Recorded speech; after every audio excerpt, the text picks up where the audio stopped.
पवित्र श्री रामनवमी रे सारा देश उत्सव मुखरित थिला। सेहीपरि गंजाम जिलार विभिन्न स्थान रे श्रीराम नवमी पालित हेबा सह राम मंदिर रे भिड़ देखिबाकू मिलिथिला और सहरर विभिन्न संस्था तरफरु शोभा यात्रा मध्य होइथिला।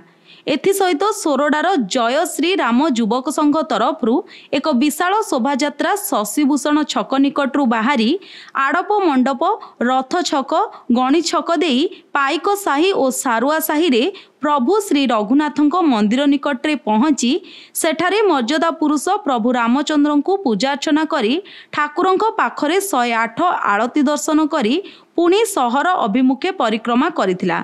उक्त शोभायात्रा रे श्री राम युवक संघर सभापति संपादक कोषाध्यक्ष समेत संगठन बहु कर्मकर्ता युववर्ग तथा रामप्रेमी माने जोग देइछंती। एही शोभायात्रा सोरडा सहरर शांति और मैत्री भाईचारार वार्ता प्रदान करिथिला। गंजाम सोरडारू नारायण डाकुआंक रिपोर्ट पब्लिक मीडिया।